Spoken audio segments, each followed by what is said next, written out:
Let me tell you this. The older you do get, the more rules are gonna try to get you to follow.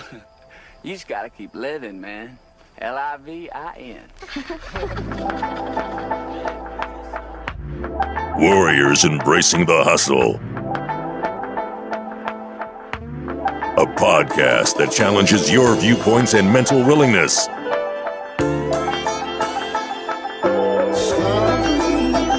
Here's your host, Jake Rohret.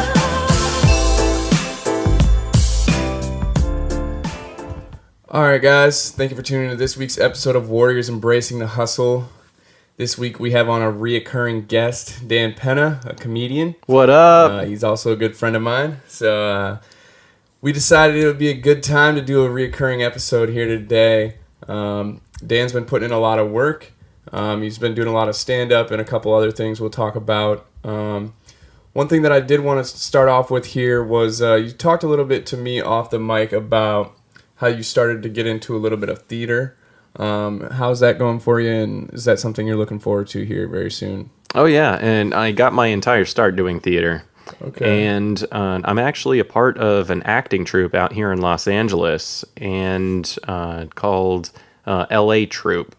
And we mainly go around educating kids and by doing Shakespearean plays, classical plays at different kinds of schools. But in addition to that, I also perform dinner theater. In fact, we're gearing up. Oh, what? Something's beeping over there. In addition to doing all the educational theater, I also do dinner theater.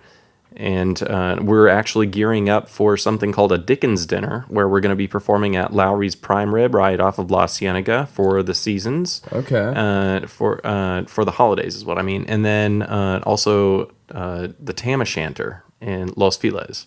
And we'll be going around. I think we might even have something booked for the Altadena Country Club and a few other private parties as well. Yeah, that's pretty close to here. Mm-hmm. So with these theater acts, are they based off of past movies or other theater productions, or is this something that is all like something you guys have come up with brand new, fresh?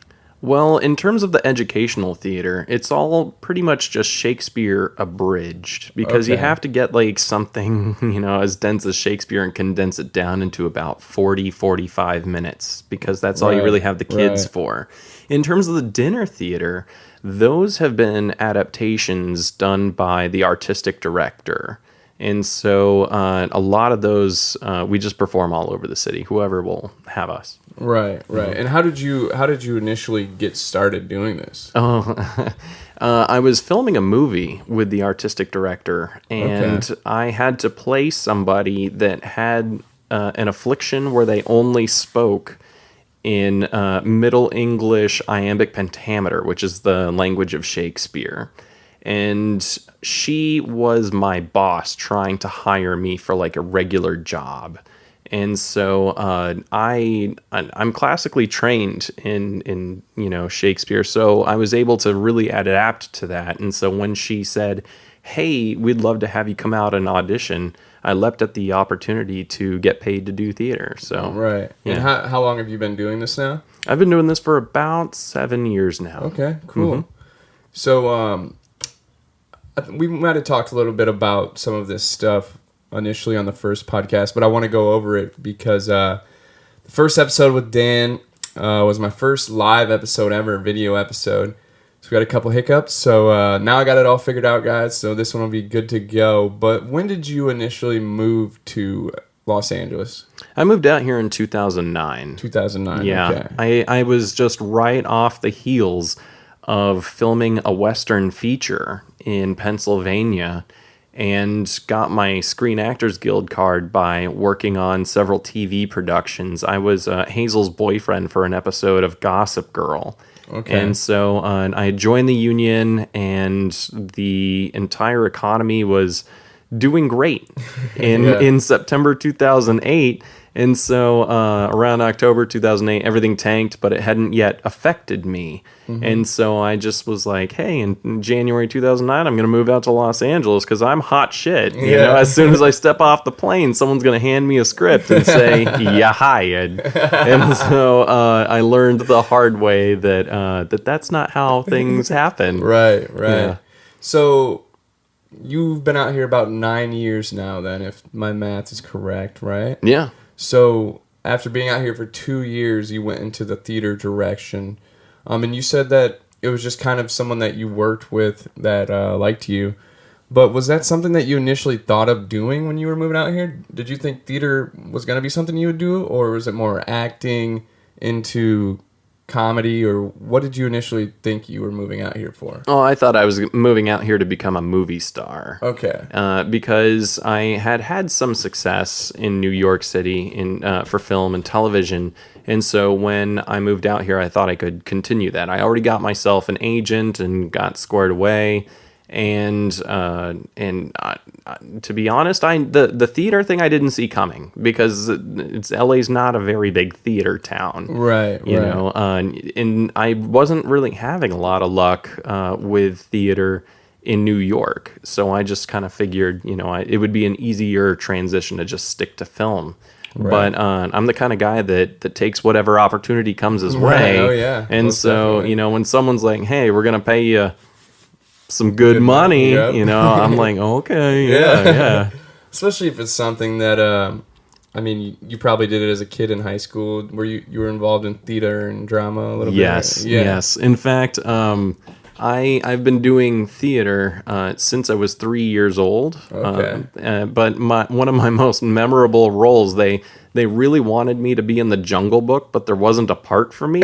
So they wrote in, they literally created a nonsensical character, Tabaki the Jackal.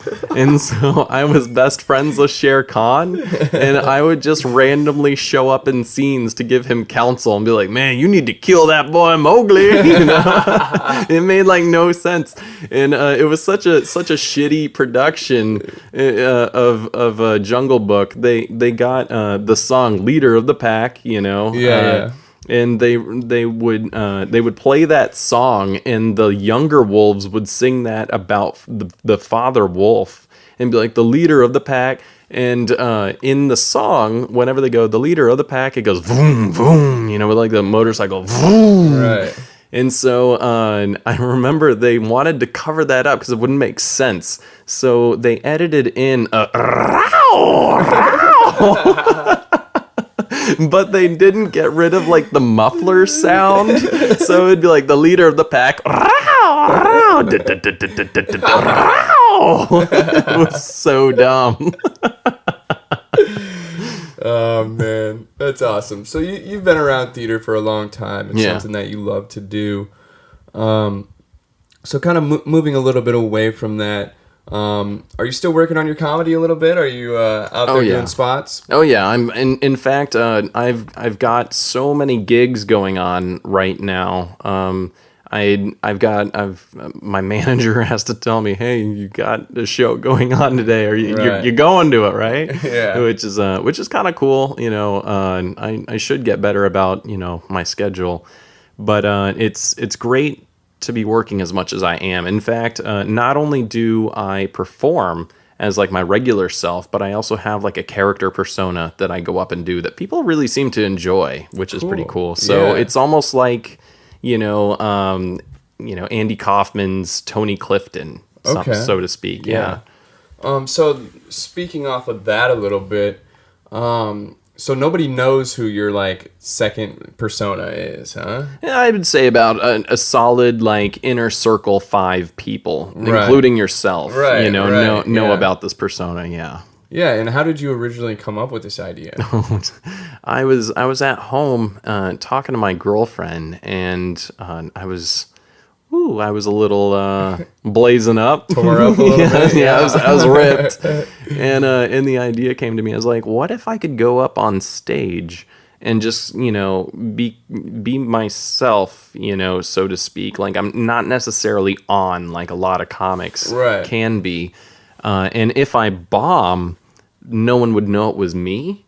But if I was successful, everybody would know it was me. Right. And so I perform as a superhero named Night Striker sometimes. So there you go. Go check it out. Night Striker. He's on Instagram.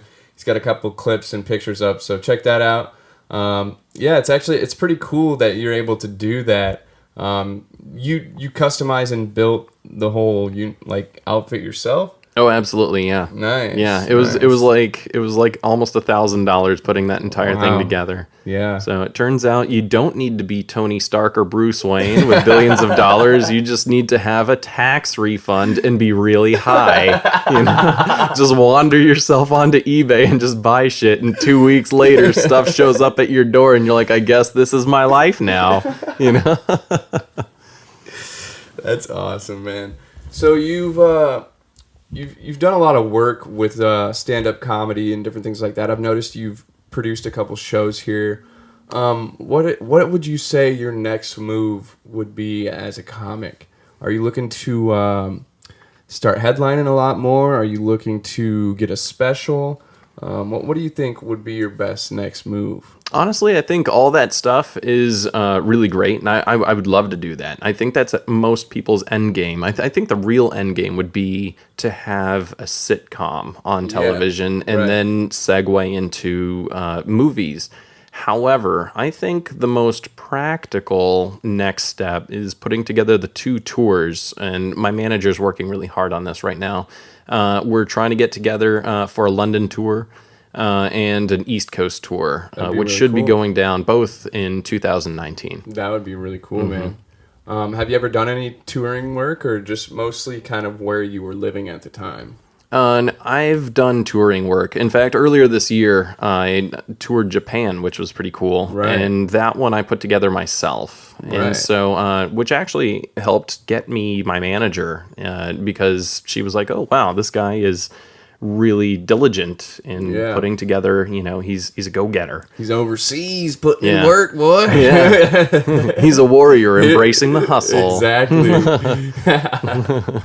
That's awesome. But so you would say that you would just want to start touring a little bit more, and keep what is your about right now, how many minutes do you have of good, solid content that you can swing away every single night that will hit every single time? In terms of, I would say I have about an hour, 15 minutes of really solid material. Okay. And that's the kind of material that I would use, for the college circuits and stuff when, eventually my agent's trying to get me onto the college circuit. But outside of that, my preference is about a solid, it's my first 20 minutes, I would say. That is the really hard hitters. And that's when I bring out the big guns. If I'm in front of an audience that, let's say I go out there and there's no alcohol being served, or, it's some sort of corporate event where no one's really expecting a comedian to go up. Right. I'll just go up there and drop that 20 minutes as hardcore as I can, and that's usually what ropes them in. Yeah. That's kind of, I've heard other comedians talk about that, about going to like corporate gigs or something where nobody's paying attention. You're just kind of up there, They can be awesome, if there's drinks. Yeah. Because then people loosen up and, people try and make it personalized, I'll be talking about, my half Cubanness and stuff. And then they'll be like, oh, it's just like you, Becky. Yeah. And then you're like, I don't know Becky, but all of a sudden I've got something in common with Becky, And so you can kind of let that feed into you. Otherwise, if there's like no drinks and they're not expecting a comedian, it can be a nightmare. Right. Yeah. It's kind of like, yeah. What's this guy with the mic doing? Yeah. I did one corporate event where I had no intro. The only thing that went up before me was a PowerPoint presentation. Ooh. and it was a PowerPoint presentation about the party. So it was like, this is how many people RSVP'd. And this is how many people requested Drake. You know? And it was just like, and now here's Dan with his comedy. And I was like, oh, Jesus Christ. Here we go. Yeah, I guess I'm doing this now. Thank God I've been paid up ahead of time. I know that would be hard just because of the fact that one good thing about comedy is the audience. There's rules, you know, you're not supposed to heckle, you know, you're there for a good time and to laugh. Whereas like if you're at something like that, people are probably just talking like to the person next to them while you're doing your set, you know. So I'm sure that would kind of be a little difficult there for you, but that one time, not a soul was talking. really, They were terrified. okay. So you know, I wasn't booed. Yeah. You know, people did applaud. Occasionally, they laughed. You know, Right. it was definitely a very interesting event. And how long ago was this? I would say this is about a year ago that I did that gig. Okay. Mm-hmm. And it was just something that your agent pulled through, and you were like, "Yeah, I'll go." Yeah, my agent was like, "You want to go, you know, entertain, you know, this company for 45 minutes?" And I was like, "Yeah, sure." And he was like, "It's at like the Dry Bone Fish in the captain's cabin, you know, ballroom."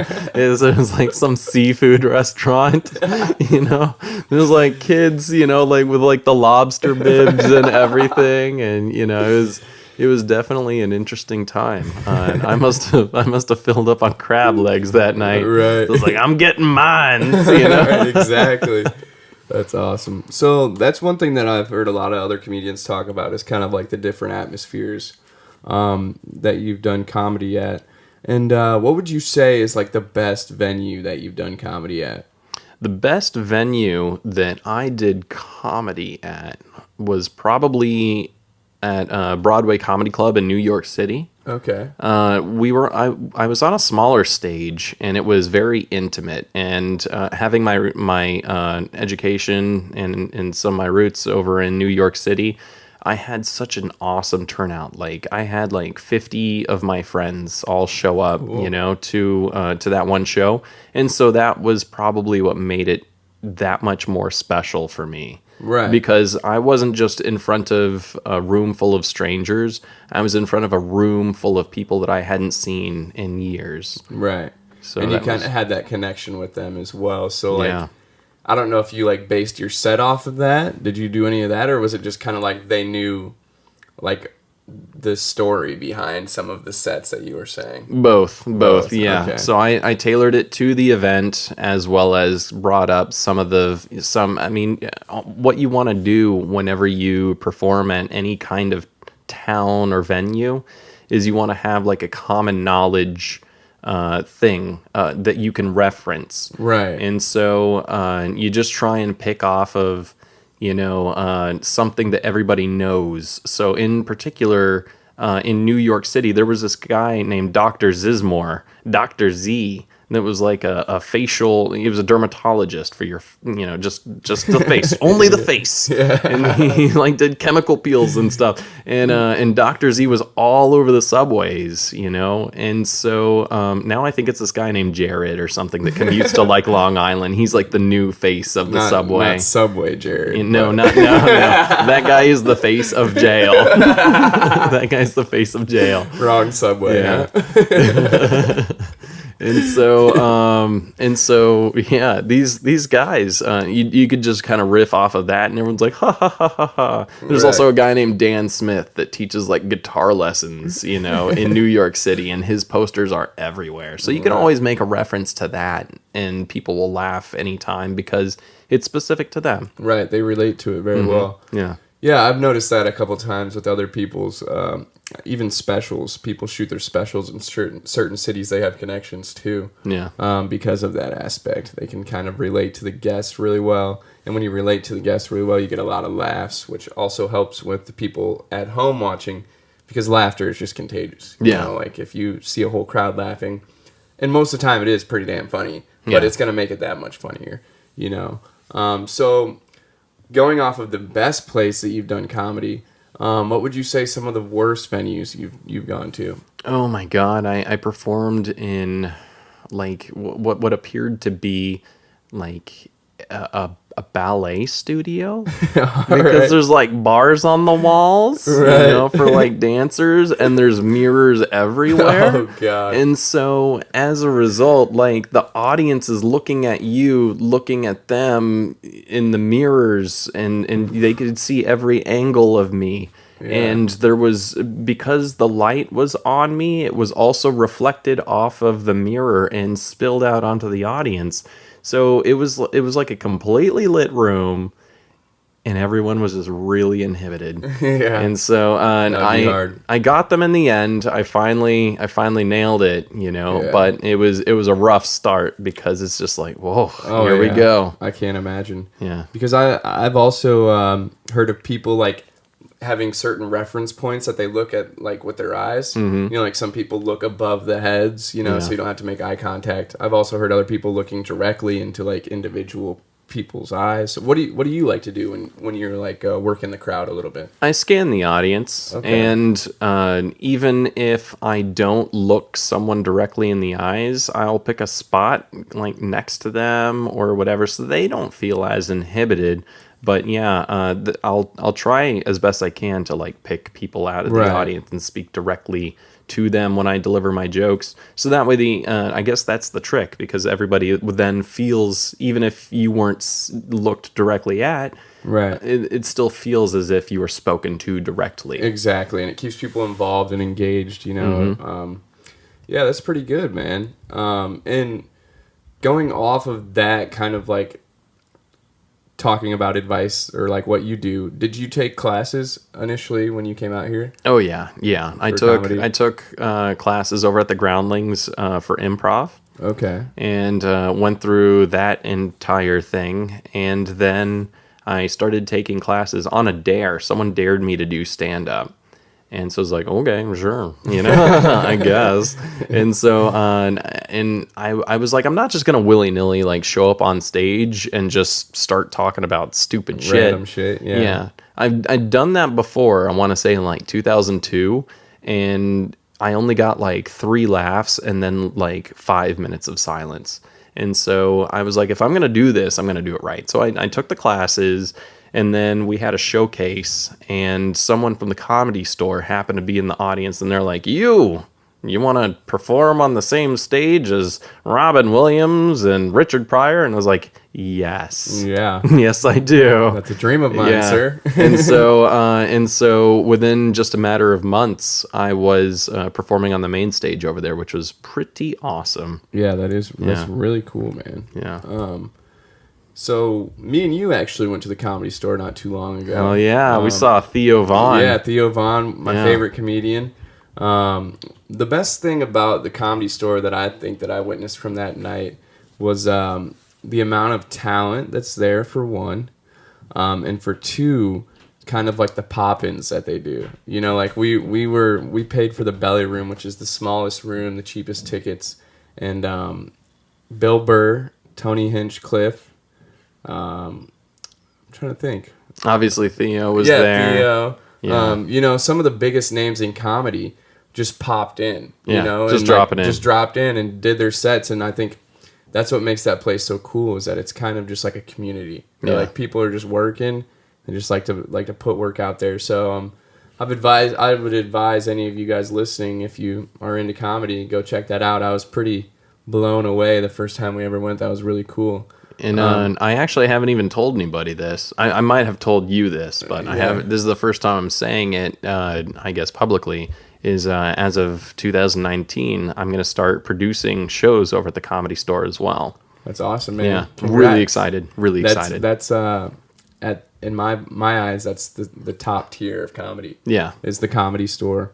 So congrats, man. That's amazing. And I think Thank you. You being around that level of talent will kind of make you more motivated and more inspired. For sure. In my eyes, you go there every night and you see guys like Joey Diaz, like just hitters who have been doing it for years. Yeah. I think that'll bring you around. You won't feel like there's times you need to take a break. You'll just be like, all I want to do is this. So I think that'll be good for you.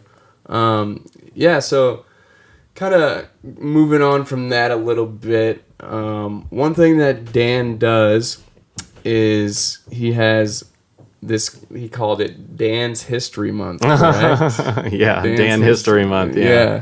So if you aren't friends with Dan on Facebook, you might as well add him because it's just pure comedy. But one thing that you do is like, what was it, every day?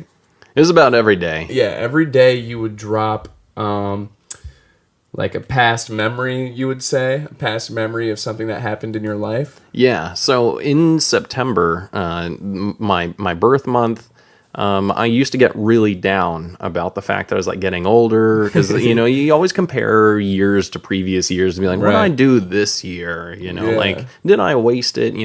And so to kind of prevent me from getting like the birthday blues, a friend of mine suggested that, I start posting little anecdotes and stories about my life on social media, so that way I've got a little something to share with other people. People that might not know me so well would get a taste of my comedy, and when they see me, they'll feel like they know me already. Right. And so in a way, it could be kind of cathartic for me to just kind of talk about how far I've come. Right.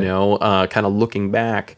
And so it started as like a little antidepressant, so to speak, and just kind of morphed into this thing where in previous years we've had sponsors and had and we had T-shirts and all this other stuff. I want to get mouse pads. It was like the most useless things ever. I want to get fucking mouse pads, And but yeah, I always put up like trivia. I have like my picture photoshopped and everything on like a famous historical figure or whatever. My favorite is Napoleon. They've got me as Napoleon.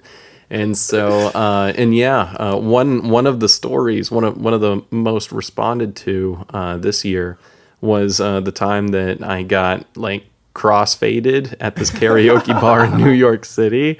I when I was living in New York, I was underage, and there was like this little karaoke spot on Astor Place, and they didn't card. And so we would always go drinking there. You were in that thing. Oh, I was almost every night.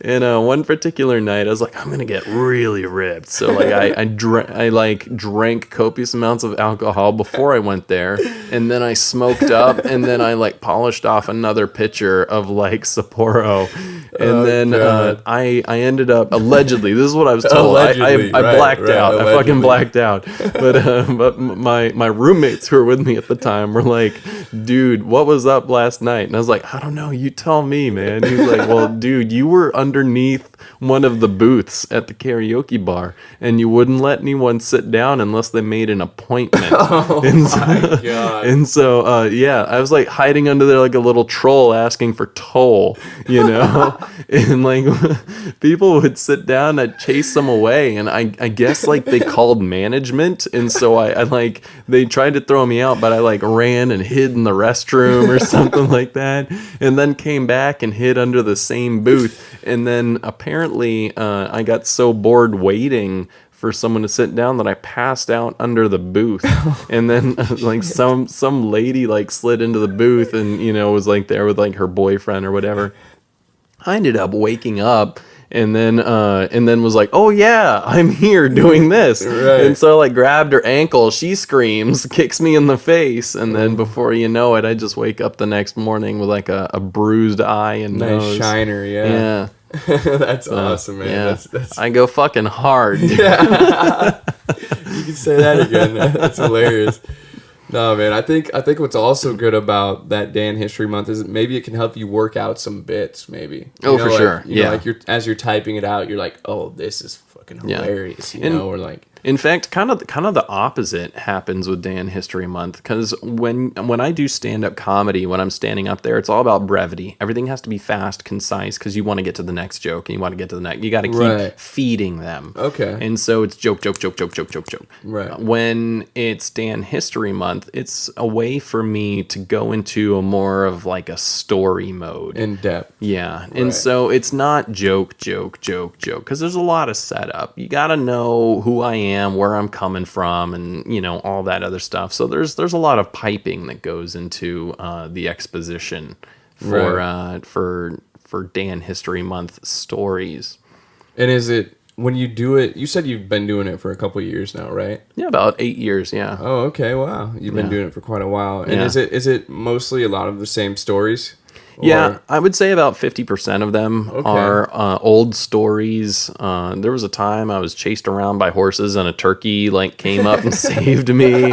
There's all sorts of stupid ones.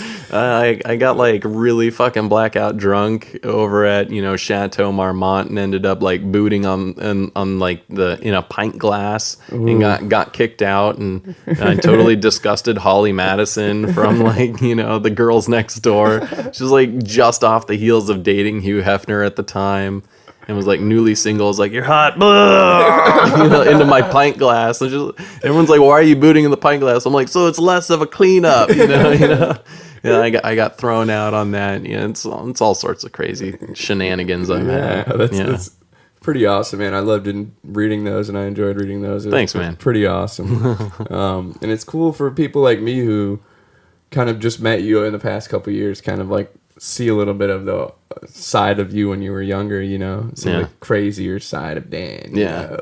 Well, we've partied pretty hard. You've seen me do some crazy shit. Yeah, we've had our fair share of times, but never underneath a booth, taking toll. Yeah, that's true. Well, there's hope yet. Yeah, we still got time. We got time.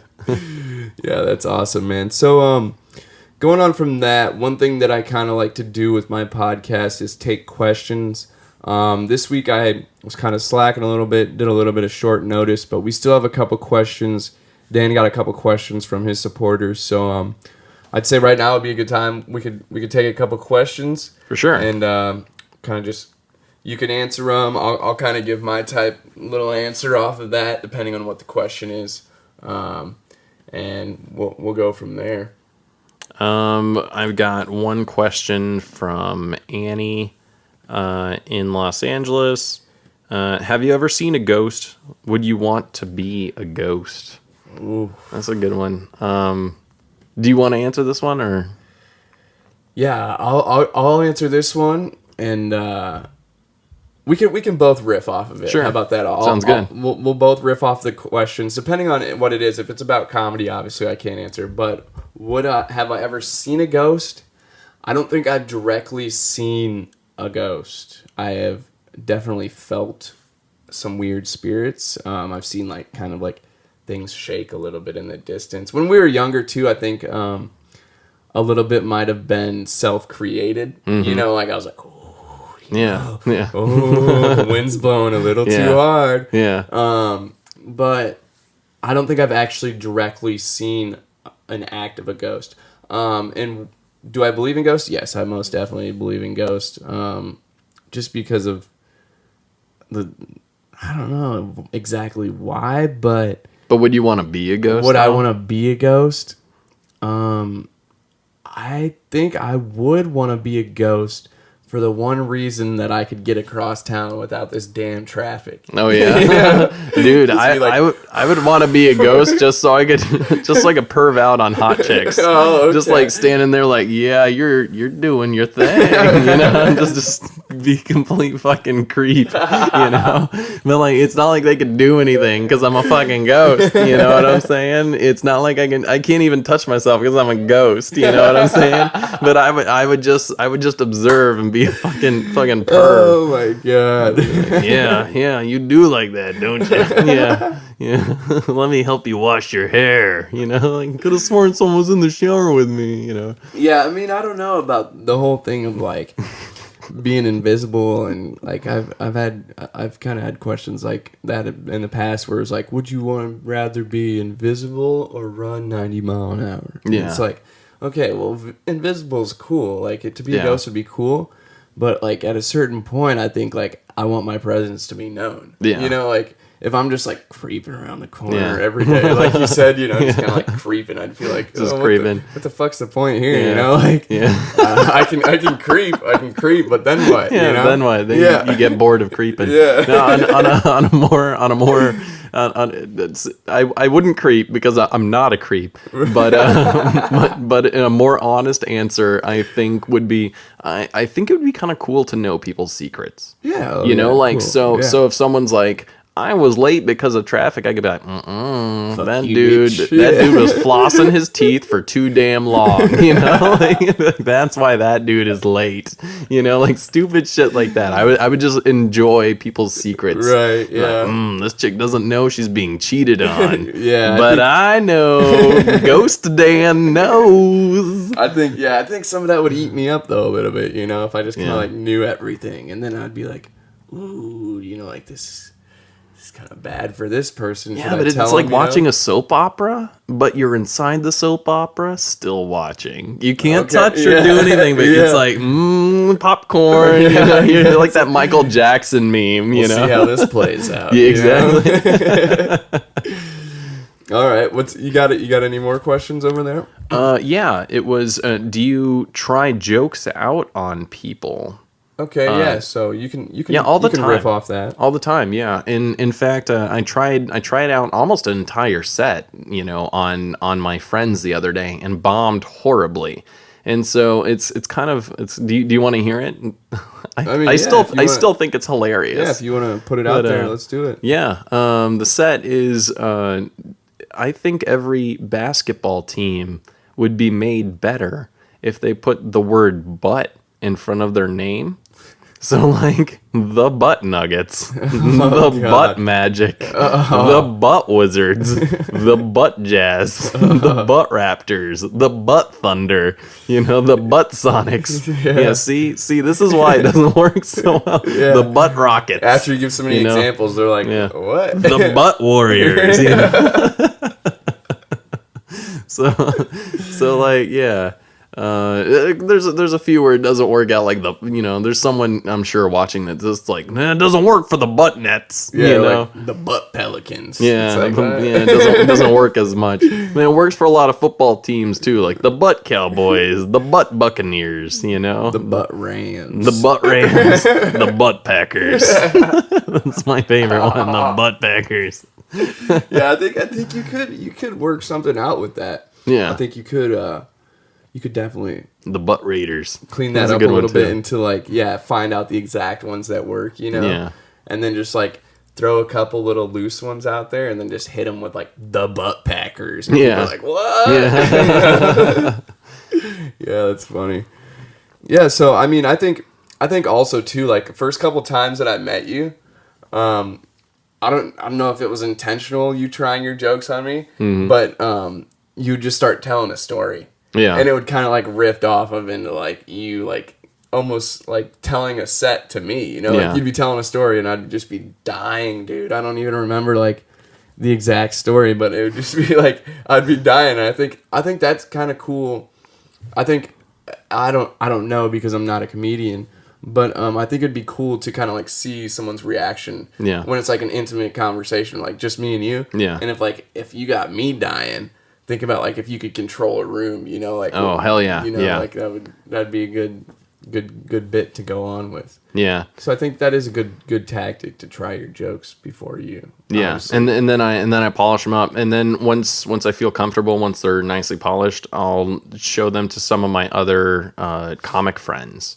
Because it's always good to kind of gauge, you know, if you can make another comic laugh, you got gold. Yeah, you know, exactly. It is so hard to make other comics laugh because we all know the fucking formula. We all know when we're expecting a punchline and everything. Right. So if you can still kind of catch them off guard with your punch, you're fucking solid. Another thing that my favorite comedian Theo Von does really fucking well is he'll hit the punchline, but then he's got that last little like, well, you know, he'll throw like a last little twist in there, and you're like, oh my god, that just makes the whole joke. You know? Like, it's just like he's got great buttons. Yeah, he's got great buttons. Just like, well, you know, and then like it'll totally just like twist something like a punchline into like That wasn't what I was thinking the punchline was, you know, like it's just something completely fucking different.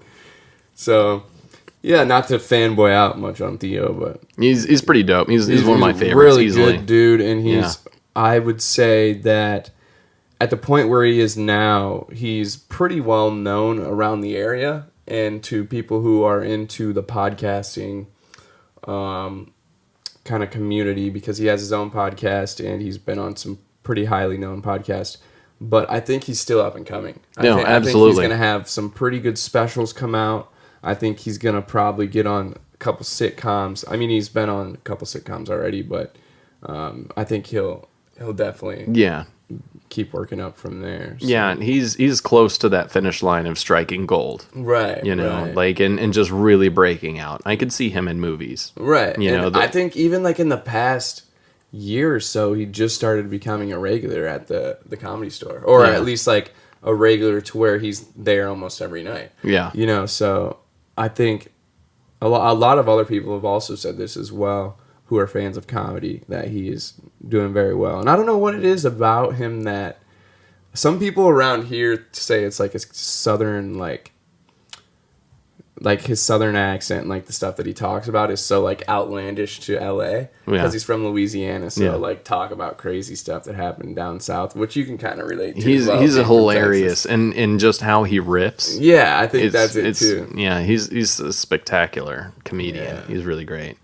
So, got any other questions? Yeah. Nick from Houston, Texas says, why do you always talk about butts and penises?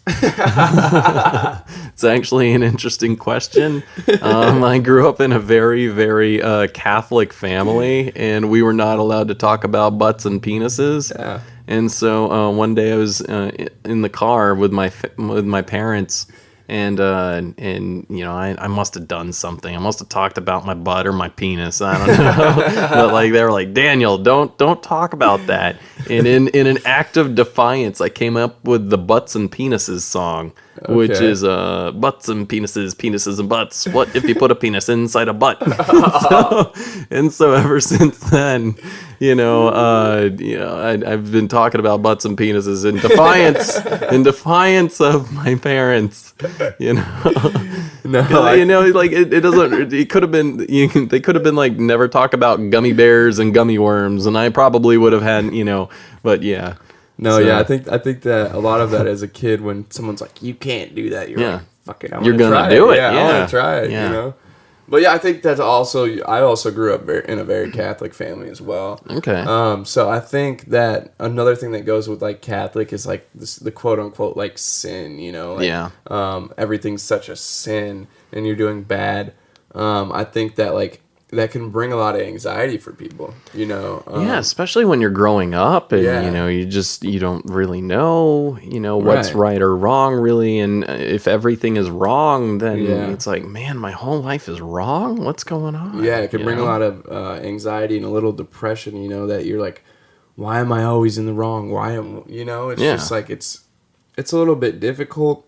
But I do think that one good thing that I did take away from the Catholic faith is that like it gave me a foundation, like it kind of like brought the whole family together, and like, this is what you do on Sundays, this is what you do. So I don't think it's all bad. But I've also kind of branched out into kind of believing in my own set of faith rules, like kind of do I believe in God? Yes, but I also believe that anything's possible. For sure. I'm way more open-minded than I was as a kid. And I think that happens a lot just growing up. Like you start to find your own priorities, your own set of rules, kind of different things like that. See, where I'm come from, if you believe in God, you go to Cracker Barrel after church. Oh yeah. So I'm like, yes, I do believe in God. I love mac and cheese and I love Jesus. So I was like all about that. I was all about that. Yeah, Cracker Barrel was a big thing in the Midwest for us as well. So every Sunday after church, I'm going to Cracker Barrel. I got another one here. If you were a tree, what kind of tree would you be and why? Okay. You want me to answer first? Yeah, I want you to go. All right, I'd probably be one of those hanging willow trees. Okay, that's pretty dope. Yeah. I would be a hanging willow tree because one, that's been my favorite tree forever. Okay. It's just really cool. And as a kid, I would like grab onto the branches and swing back and forth, because they were just like hanging down. Yeah. And then I also like the fact that like they. At a fireworks show, this is kind of a little off from a tree, but like the firework when it kind of hangs down at that willow. Oh yeah, like when it busts open and it just kind of like hangs down. Yeah, so I think those. like I've always kind of just had like for that like shape or that kind of like formation of a tree. That's what I would like. What about you?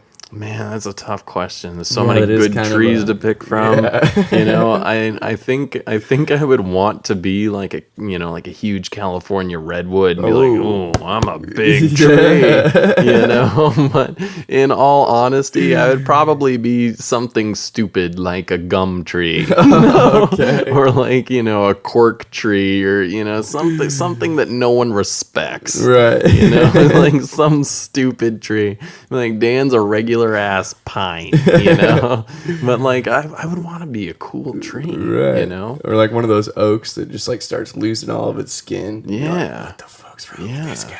Yeah, or like a willow tree is dope. Like I can see one of those, in like Louisiana, like hanging over some like Everglades stuff, mossy, like mossy and stuff. Yeah. But like honestly, I'd probably be some stupid ass, balsa wood piece of shit. Like no one respects that balsa. Get out of town. Now I got a question here. Sure. Just kind of popped into my mind. Top 4 main pizza chains. Go. Ooh, I'm gonna have to go with Papa John's pre-racism. I gotta throw that in there. Pre-racism. Papa John's is my shit. I used to like hide in the lockers in band hall in middle school, and then wait for everybody to leave, and then I would sneak into like the conductor's like office. Yeah. And she had an armrest with a Papa John's menu taped to it, and I would order a shit ton of pizzas for the band hall and just be like, oh, just put it on the credit card. Yeah, put it on the card. I would receive the pizza, get like a slice or two, and then just leave them in her office. And so I got like a lot of free fucking pizza that way, which is pretty fucking awesome. I must have done this maybe like 6 times before she just like outright removed the menu from her armrest. They were like, what's your name? Yeah. Sally? Yeah. her name was Miss Ramirez. I don't even think I remember her first name, so I'd be like, put it under Miss Ramirez. Yeah. They're like, who the fuck? Yeah. So you got Papa John's. What are your second, third, and fourth? Then I would probably say Pizza Hut, because I used to be a part of the reading program there, where like if you read X amount of books, you get like a free personal pan pizzas. Nice. Yeah. And so I even got like a silver medal for like reading the most of their stupid fucking books, and be like, read this Babysitter's Club book. And I'd be like, absolutely, the Boxcar Kids, done. Yeah, we used to do that too, but it was with like a minor league baseball team. Yeah. It was like, you read and then meet the players. Oh, that's not too bad. It's like, yeah, then, I mean, as a kid, you're like, damn, okay, that's pretty cool, you know? And they're like, don't do drugs, stay in school, don't believe in your dreams, you'll end up like me. Yeah.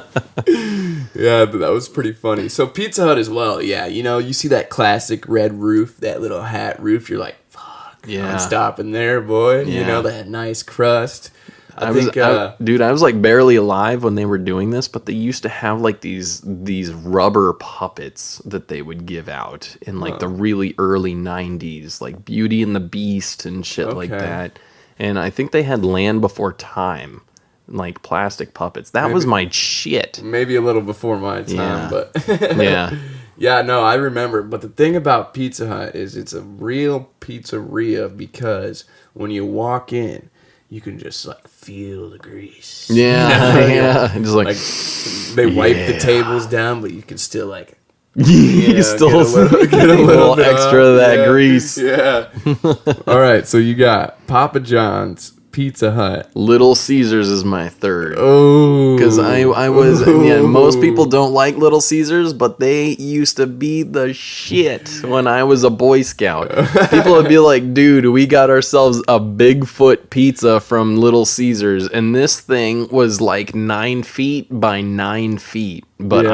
I was also like really small at the time, so it was probably 3 feet by 3 feet. But it still was impressive. It was a very impressive pizza. The Bigfoot at Little Caesars was dope. Yeah, no, I mean, I got nothing against Little Caesars. I just can't respect the whole $5. Like, how the hell are you making a $5 pizza? You Yeah. know, like, what kind of ingredients you putting in there? you Human know? flesh. Yeah. Straight from China. Yeah. The wholesale. We found this pizza. We'll sell it. We found this shit. Yeah, that's what comedy. Dude, they were I think they were under scrutiny pretty recently for ordering Pizza Hut and selling it as their own. Or it was making DiGiorno or something. Or Domino's, yeah. And all right, so you got Papa John's, Pizza Hut, Little Caesars, and then Domino's. You're gonna go Domino's. Domino's, because they again, early 90s, they had this thing called the Noid. In fact, it was so popular they even had a Domino's Pizza Noid video game for the Nintendo Entertainment System. So you could just go around like fucking delivering pizzas. In case you ever wondered what the Dan's here. It was pretty great, and it was like Mario, because you had like the green Noid and then like the red Noid too. So all right, well Yeah. that's a pretty good list. I'll give you my list, but first off, I just want to say fuck Papa Murphy's. Papa Murphy's, I don't even think I've heard of Papa Murphy's. Yeah, is that like an Iowa thing? No, I've seen it in Denver, Colorado too, but it's Papa Murphy's, a fucking bogus fraud place. Listen to this. Okay, so what Papa Murphy's was is they would like make like they'd get the dough, put the cheese on it, put the fucking sauce, all that on their ingredients, but they wouldn't cook it. So they would just make you go pick up like a fresh pizza, but you'd have to take it home and fucking cook it. Oh, like, boo! what kind the of fuck? shit is this? I Yeah, could have so- done that myself. Yeah. First off, you stole Papa John's name with the Papa Murphy. Yeah. So that's a fucking fraud. Second off, and they would always have like exclusive deals. Like in the Super Bowl, they'd be like, "We're making a football." It's like, okay, cool. I still gotta cook it while I watch the game, Yeah. you dicks. Yeah, I want I want it now. I don't want to cook it 30 minutes from now. Yeah. And people are always like, "Well, it's fresh. It's really nice." It's like, I just don't get it. You know, like, whatever. In case you're listening to this, Papa Murphy, fuck you. Yeah. Fuck you. Take all that pizza dough and put it up your pizza ass. You know? I mean, I can remember as a kid, I ate it a couple times, quite a few times. Just but it's raw? Like, no. We'd cook it, but I would always be like, why? Why don't we just order something that's ready? Yeah. All right, that dude was like at a Korean barbecue restaurant, was like, this is genius. Yeah. Make the people cook the food themselves. And that's how like their whole business plan was born. Yeah, so my top 4 would be, I think I'm going to start off with Pizza Hut. Pizza Hut. Okay. Yeah, just because that strong choice. That crust and stuffed crust. It's original. Yeah, you know, like when I die, don't fucking put that like nasty shit in me. Put that cheese crust in me, boy. When you die, people are gonna put pizza shit in you. Boy. I want that good cheese mold after a couple of days. You know? Fuck yeah. But so Pizza Hut. Number 2, I would have to say the newly renovated Domino's. Okay. Domino's, since they redid all their stores, they've kind of like changed up a little bit the way they make like their hand tossed crust. Okay. So I'm down for that. Number 3, I would have to go with let's see what I got. Pizza Hut, Papa.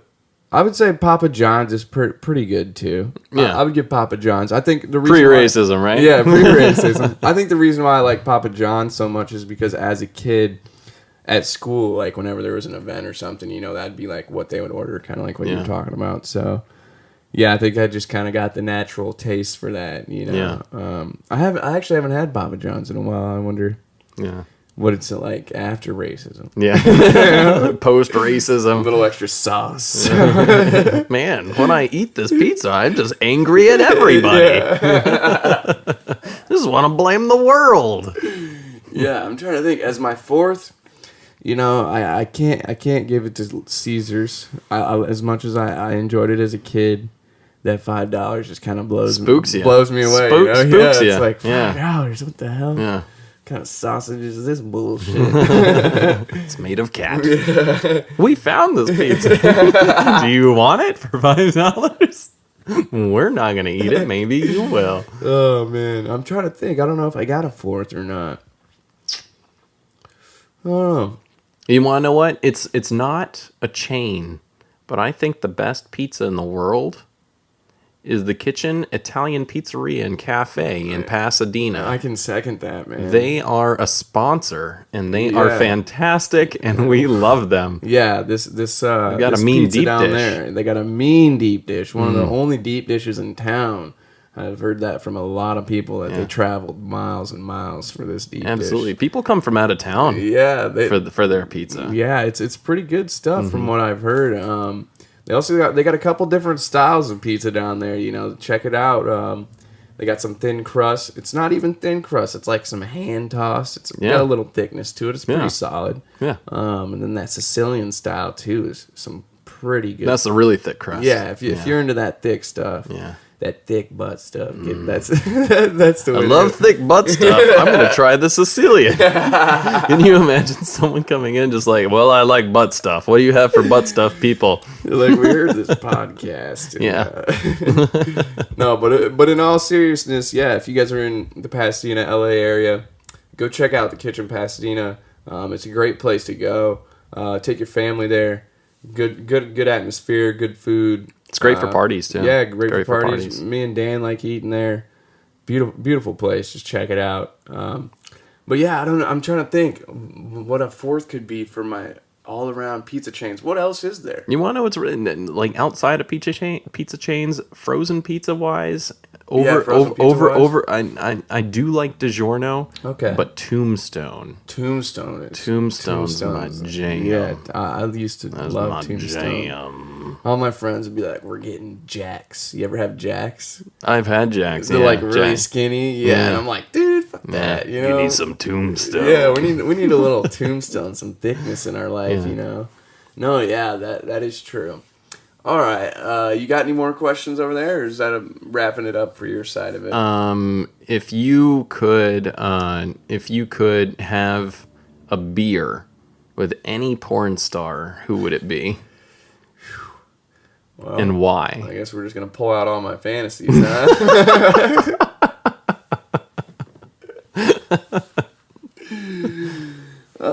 I'd say probably the great Lisa Ann. Lisa Ann. Yeah, Lisa Ann. And why? Because as a child, she was just...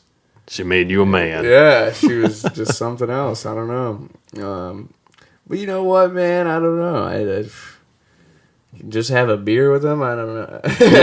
just trying to keep it clean. Just trying to keep it clean, you know? I think I would probably have a beer with Keisha Grey. Okay. Cause she seems cool as fuck. Yeah. You know, like she in addition to porn and stuff, she actually does like interviews and stuff like that. And I think it'd be cool to like sit down and be like, how awful was your childhood? Like, how did you get here? No, I kid. She probably had a great childhood. But like, what I mean to say is like, what is that like? You know, like I've never taken on like 10 dudes. How does that not scare the shit out of you? You know, like, I think the closest I ever came to like taking on 10 dudes was I was on football, you know, and someone handed me the football and like 10 dudes were on me. I think like that's what it must be like to be like Keisha Grey, you know? Dude, when you were like, she's cool as fuck, I'm like, what? Is he one of those dudes that like watches the intro? Like getting the backstory on her life. I hear you've got sink and plumbing problems. Yes, I certainly do. Just this way. Would you like some water? Meanwhile, me, I'm like, that's really nice of her. She offered him water. She's really cool. Yeah, man, she's cool as fuck. Who does that? Here's a tip. She like literally hands him like $10. Like, you did a good job on the sink. You literally did only your job. Thank you for coming. Here's no pun intended. Here's $10. Have a great day. Like, man, she's cool. She tipped the plumber. Oh, man. That's awesome. This is why I love having Dan on. The ways that these tides can turn. No, but it's awesome. I think that's what makes you such a great comedian, too, is like how creative you can be with different subjects and like the way your mind kind of wanders. I think that's a great trait to have. Thanks, man. Yeah, it's always fun to kind of look at things from like another perspective, right? Yeah, no, definitely non-traditional perspective. Yeah, non-traditional or just like unique, like something that nobody would ever think of. Like when you say cats, people are thinking of like a nice like little furry home cat, and you're like, no, fuck that, I want a liger. Yeah, it's like, all right, what's up, fuck bro? Yeah, dude. Yeah, yeah, just like something like out of the ordinary. That's what makes you so cool, and I think that's what a lot of comics have in general. You have to have some sort of like outside like mind, kind of like something that you can reach out to. Like just, I'm trying to think how the best way I can put this. Not ordinary and very unique way of thinking. You can definitely think of some unique things that can kind of mesh together. Thanks, man. To create a good bit. Thank you. So, yeah, I mean, yeah, that last question kind of just had me blown away there for a second. Okay, so moving on from that, as a kid, would you say that you were kind of in the popular group at school, or were you more in like a certain like inner circle of friends?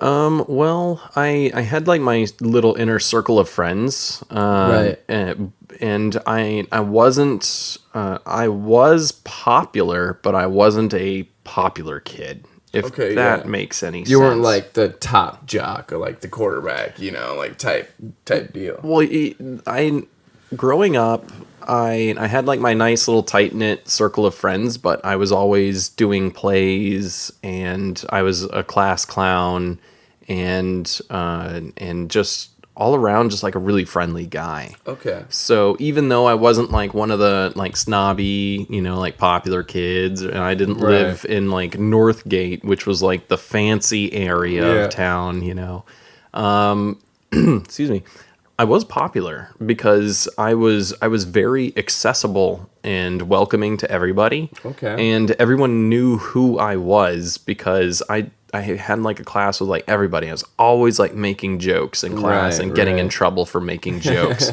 Like I think even in my social studies class, this is like post Columbine. This was days after Columbine. I brought fireworks into my social studies class and got in a shit ton of trouble, but it was so worth it because I was like, hey, who likes to believe in magic? And like started setting off fireworks. Oh man, I can't imagine the PTSD from that room. People were fucked up. People were still hearing firecrackers to this day. Yeah, but they were jazzed. Like no one was scared because there's nothing about me that was even remotely threatening. Because I was just like this cheesy little guy. I was like super lanky and like and like massive like mutton chops of acne and stuff. And it's just really friendly and really goofy. Everyone knew who I was, so I was popular, but I wasn't one of the popular kids. I wasn't on like student council or anything. So how do you think that like your small group or your group of friends, your inner circle, affected you today? Would you say that they affected you? Oh, for sure. In what way? Shout out to my childhood best friend, Adam Coonley. That guy had a hell of an imagination, and he was such a silly guy. He's got kids now. So I have no problem outing his shenanigans. We used to we would play together on the playground. He got like one of those little pill bugs, the roly polies, and he'd be like, "Watch this." And just like snort a fucking roly poly, right. And he'd be like, "I can feel it in my lungs." Jesus Christ, he's a very silly guy, And another buddy of mine, Ty, like from my childhood, he was like the whole playground was like a giant sandbox. Yeah. And so he'd be like, "You want to play cats?" And I'd be like, "Yeah, sure, Ty, I'll play cats." He'd be like, "Okay, we're gonna be cats now." He like dig a hole and like took a shit in it and then buried it. No. And he was like, "No, it's treasure." Like, Jesus Christ, Ty. The next day, yeah, I missed my my childhood wedding. I was supposed to get married to this girl named Brooke, but like we missed the wedding so I could watch Ty take a shit in the fucking sand, make some and treasure, bury it to pretend he was a cat. God. So like these were very unique, awesome, kids. They've grown into be tremendous adults. But I owe a lot of like my humor and silliness and whimsy and imagination to them. Yeah, I mean, it sounds like they're pretty creative. No doubt, I can definitely relate to that a lot too. I think a lot of the kids that I hung around too were definitely kind of daredevils. You take a lot of risk for a very little reward type things, and I think even nowadays it's kind of kept that fire burning inside of me. Like, just go for it, dude. Yeah. Like, fuck it. Yeah. Growing up in Texas, when I was a little bit older, I was in high school at this point, and my best friends David and Jordan and I would go out into the woods. We'd play this game called Survivor. Ooh, okay. Where we would get really, really fucking drunk off of our parents' alcohol, and then we would wander into the woods. And if you made it out of the woods on the other side alive, congrats, you won Survivor. Right. Because you survived drunkenness going through the fucking woods alone. And it's a miracle, and like no one died. Yeah. We would go to this sports store called Academy, and we'd have like $20 and like buy like a really shitty like inflatable raft, and then you could buy fireworks year round in Texas. So we would buy fireworks, get drunk, get on these rafts, and go down Cypress Creek and paddle around lighting fireworks and throwing them at each other drunk, and then trying to paddle away. And those things have like a 90-foot radius. Yeah, those big mortars. Yeah, like a 180-foot diameter, and you're just like trying as best you can to like paddle the fuck out. It's just like a small creek.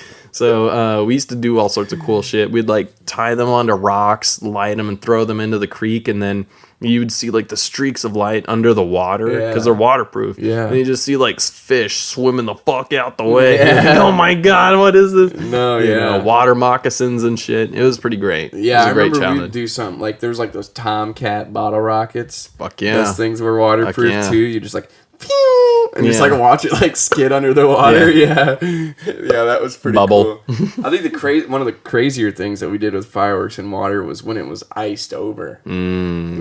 Took a little ice fishing hole out. Put like a big ass M80 in there, and it wasn't such a little ice fishing hole anymore. Yeah, you know? We used to also do dry ice bombs. Oh yeah, I've heard about those. If you guys don't know what dry ice bombs are, you get like a liter of Coke or whatever, like a bottle that's empty. Right. You put a little dry ice in there, and then you pour water until it starts spewing CO2, and then you cap it and throw it. And then when it goes off, it's like a balloon popping. But it's much more pressure than a balloon, obviously. Yeah, a lot louder. Yeah, and it sounds like shotguns going off. Yeah. It's very loud. Yeah. Yeah, I think you could scare some people with that kind of stuff. And my buddies definitely did that in residential areas. Yeah. That was also post 9/11, so people were pretty terrified. Yeah. No, yeah, we would do a lot of crazy stuff as kids. I think one of the crazier things looking back now my buddy had a couple horses. Oh, God. Man, did we give them a rough time. Poor things. Yeah, poor things. But not only that, we were idiotic. We'd go up and stand right behind them, slap them on the ass. Thinking we're gonna be alive, but I guess I'm here now. But, Yeah, I'm surprised no one got kicked in the head. Yeah, oh, dude, I can't imagine, some of the crazy things that could have happened, and another thing that was really big too, with like my area and my group of friends, because it was like a very like wooded like area where you could pretty much do whatever you wanted, was ATVs and the off-road vehicles. Yeah. So I've had a lot of friends who would like do crazy things with them and like hurt themselves, some crazy things, but as kids, like that you felt so powerful. You know? Like, I'm going 40 miles an hour. Woo! Yeah. Going crazy. But yeah, my childhood was pretty cool. It was just really different than I'd say life out here is, especially for you as well, Texas, I'm not sure how, obviously it's not the same as Iowa, but is it like wooded and like lots of woods, lots of farms, open spaces, and creeks, everything. You got it all. Yeah, and a lot of people had ranches as well, so you could just do whatever the fuck you wanted on a ranch. Exactly, which is pretty cool. And excuse me, and so. It was just a lot of, quote, exploring, which I think as an adult translates into trespassing. So, that's I think you can't really do a lot of shit as an adult. We broke into an old school like movie theater. Oh yeah. And I was like, cool, now I've got posters for Blade and grumpier old men, No, yeah, we went some places as kids as well that there was like this old abandoned schoolhouse in this town called Norway, which was a little bit like, it was like real hick, like it was real country. That's cool. And I mean, I can't really even say hick because I was from the area as well. So I mean, it's not like it's like, but to put it in perspective for people, it's really country. Rural, yeah. I wouldn't say redneck because I don't want to offend any people that I still know that live there. But y'all are pretty fucking redneck. Anyways, it's probably still there. It's a school that's abandoned. That's awesome. And did you camp there? We did not, because you could only be in there for about 5 minutes before you'd lose your shit. Fuck, that's awesome. And there's writing on the walls from past people who have gone in there that's just like, fuck you. And you're like, what, dude? No, no. Yeah. So, I mean, yeah, it was definitely some places where I shouldn't have been as a kid that I now would get arrested for trespassing. We had some shit like that in Texas. Yeah. My theater teacher was like, hey Dan, I hear you, because I was shooting movies with them, because I was in the theater class and everything, and I was shooting movies with the AV kids, and so we'd make like our own little features and stuff. Right. And I was going location scouting for this one script, and my theater teacher was like, hey, if you're looking for like a really cool place, check out these woods. And I was like, okay, yeah, sure. Cool. Yeah, will do. And so I went out there and, excuse me, I went out there by myself and started down this path, and there was a fork in the road. And on one side was an old abandoned cemetery. Mm. And then if you went down the other fork was an old abandoned amusement park. Oh, okay. And so I went back to my friends and I was like, we need to camp here. Yeah. We need to get really fucking high. Yeah. And we need to camp here. And that's exactly what we did. I'd be like, oh, I'm going to Jordan's house. And Jordan would be like, oh, I'm going to Dan's house. And like none of us would ever, like, it's a miracle no one was murdered by like, some crazy transient but we would set up our base camp in the batting cage, the old batting cage at the amusement park. And so that way we would have kind of like a perimeter around us. No one could fuck with us while we're sleeping or anything, And but really, it was just kind of like caging ourselves. Anyone could have shot us. And we would just get really fucking high there, and then we'd like go travel over to the cemetery. And put like the paper and like get the crayon and stuff like that, and like see the names that were wow, and just kind of make like etchings and stuff. Yeah, that was pretty cool. Yeah, that does sound really crazy. It was creepy as fuck. But really awesome. Like, is that amusement park still around, or? Yeah, well, there's a big road now. One person told another person there's a huge fucking road that goes right between them now. Right. So people are aware of it. Yeah, it's abandoned, but it's visible from the street. Yeah, that's cool, man. I mean, as a kid, we would have to drive like 2.5 hours just to get to an amusement park. So it's like we would make the most out of like anything. Yeah, that's cool. We'd make our fun in our backyard. Yeah, so it was. I mean, even like as a kid, it would snow a lot. Yeah, in Iowa, and we'd take me and my buddy who lived across the street, Jimmy. We'd take the shovels and start sword fighting. Oh, that's cool. And that was a cool idea until I took one up to the side of the head. Oh, shit. Oh, shit. Laying there in the snow for a while, And Jimmy felt bad, but whatever. It was fun until then,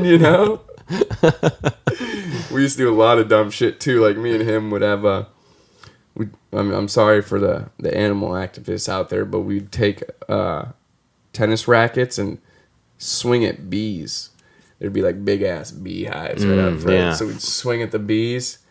And now I apologize because nowadays some of the bees are becoming endangered, but I don't think these ones were endangered because there was way too many of them flying around my head, especially once you hit one. Yeah, they'll come after you. Yeah, it's pretty pissed off real quick. So I mean, the things that we did for fun were pretty crazy, and I can't imagine like living out here as a kid. I mean, I don't know. I feel like there wouldn't be as much freedom. Yeah, because everything is so urban out here. Yeah. And so much of what we do for fun is like more adult shit. Yeah. So, for sure. I can't imagine anyone could really go exploring as a kid. Yeah, just go into the woods. There are no woods. Yeah, exactly. What woods there are near golf courses, right. Or whatever. So how did you get there as a child? Exactly. So versus like us, where it's like, how'd you get here? I walked. Yeah, I biked here. A couple footsteps out from like my yard. It was pretty cool too. Like I can't imagine living in this big city as a kid. Like where are you gonna walk to? Yeah, like it's just a bunch of houses or another business. But like as a kid, you could just, for me anyways, I lived in a smaller town. You could just start walking and who knows what you'd find. Yeah, you could just literally be out in the middle of nowhere real damn quick. You're just surrounded by adventure out there. Yeah, exactly. Who knows where your day could go? Yeah. By will you fight a Wolverine? Maybe. Will you swing a racket at bees? Maybe. Yeah. Will you explode shit in the woods? Maybe. Yeah. There's lots of cool shit to like keep you, occupied. But out here, I don't know. Kids would go to the movies, I guess. Yeah. Go to the beach. Yeah, exactly. Yeah, it's a little bit different. Yeah. I feel like you would be under constant supervision. There's like no autonomy. Right. Because there's just so many people. Yeah. You don't want to be abducted. You don't want to, or worse, like hit by a car or something.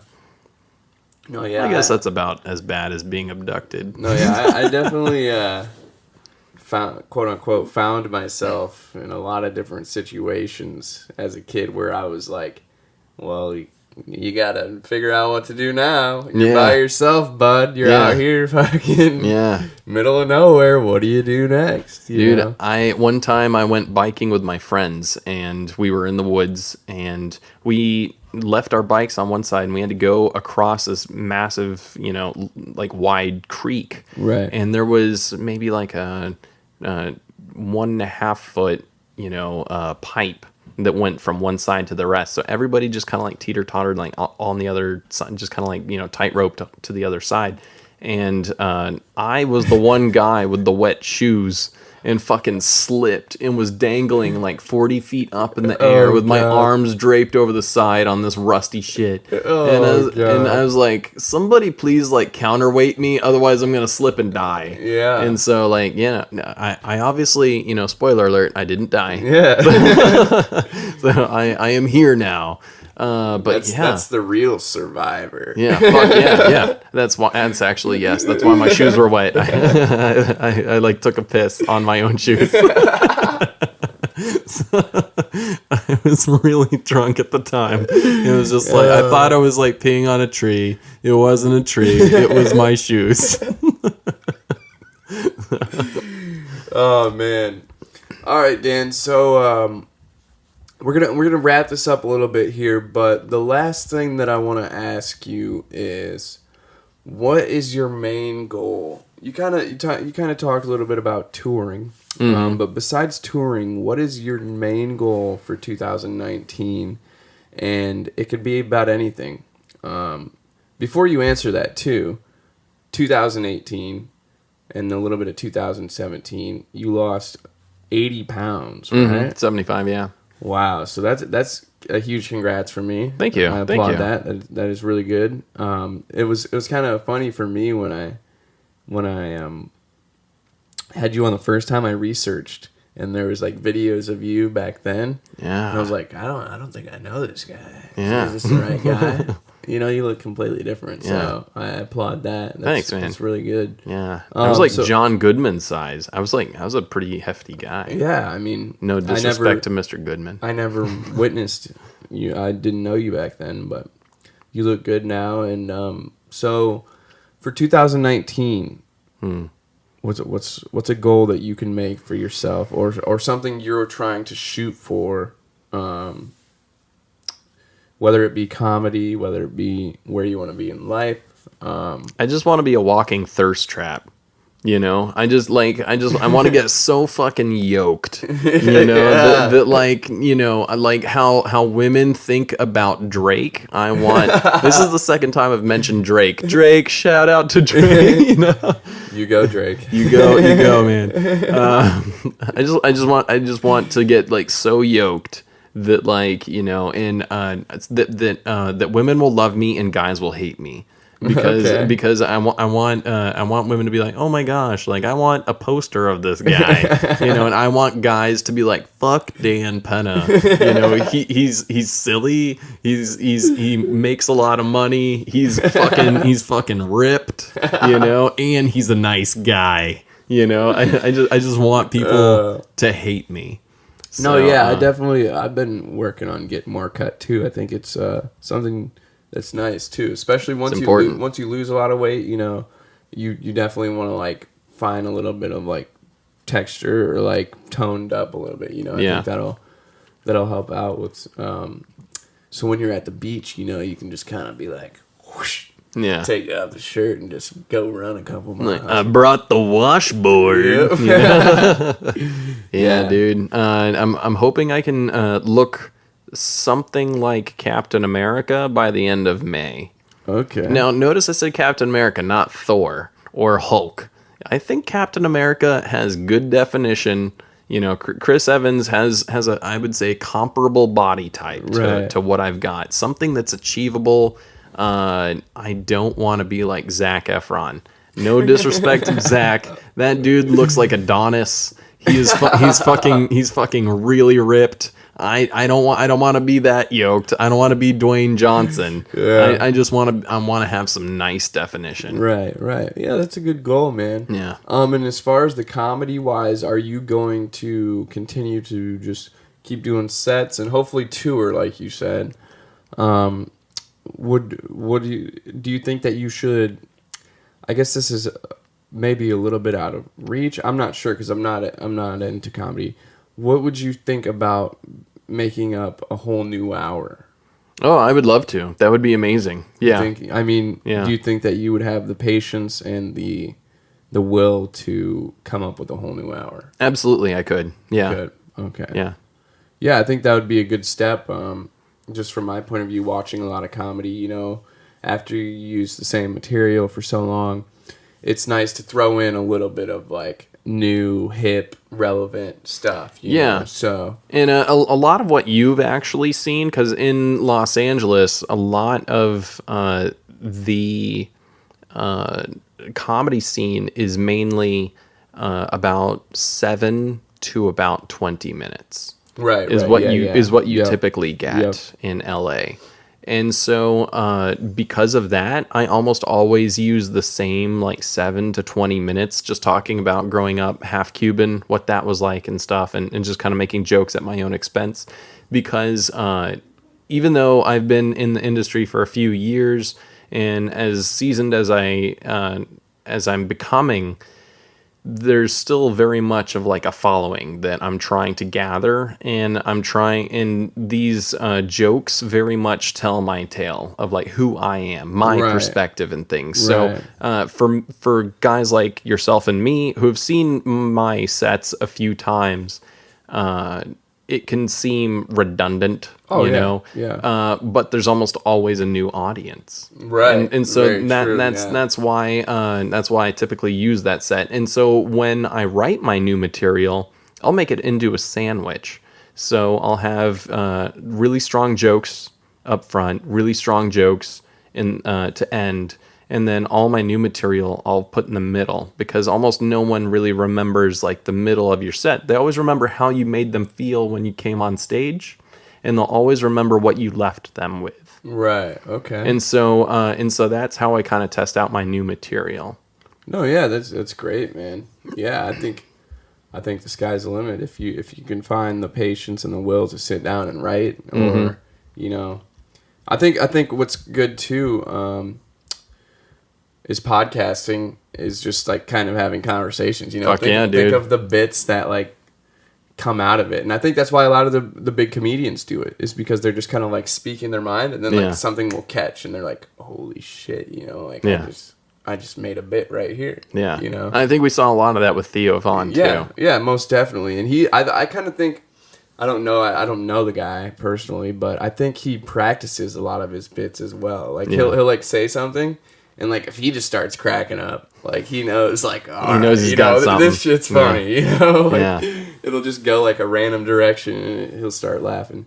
But yeah, so I think that's a pretty good goals for 2019. Do you plan on staying around the LA area for as long as you can foresee? Oh, absolutely. Yeah. Okay. As far as I'm concerned, I'm an Angelino now. Yeah. And so, Yeah. I mean, my license says that I'm an Angelino. Yeah. And I didn't particularly enjoy living in New York, but I can see myself eventually owning a place in New York, LA, and Houston, just so that way I've got, you know, some place in the middle of the country where I can, you know, escape show business, be close to Right. family and friends, and, you know, just kind of go from there. But yeah, I would love to own property, I think, in all three of those places. So, Yeah, no, I think I could definitely agree with you on owning property in a couple different places. But I think I would do Colorado. oh, that'd be dope. Because of the mountains and the scenery. That was one of my favorite places. Growing up in the last couple of years, I visited there like 8 times in 2 years. I was like so into it. I'm like, I gotta go. You know, like this is the best place ever. Oh, yeah. So I think that would probably be it. But yeah, no, I agree with you there though. I like the scenery around here. I like the accessibility of like you can pretty much do anything you want. Anything. You can pretty much meet anyone you want. The demographic and the diversity here is like so diverse that literally you can meet anybody. Yeah. I mean, there's so many different people here as a whole. So that's pretty cool, and that's new to me, being from Iowa, which is predominantly just like farmers and Caucasian, you know. You know. I think those are synonymous. Yeah, yeah, you got it. That is right. All right, well, Dan, it was good to have you on today. Thank you so much. Thank you so much for having me, man. Hopefully, we could start having you on more, or who knows what's down the road, guys. Maybe me and Dan will put some more work together and do some podcasts. And, Hell yeah. We'll see what happens, guys. But thank you, Dan. Dude, thank you. We'll see you again soon. Cool.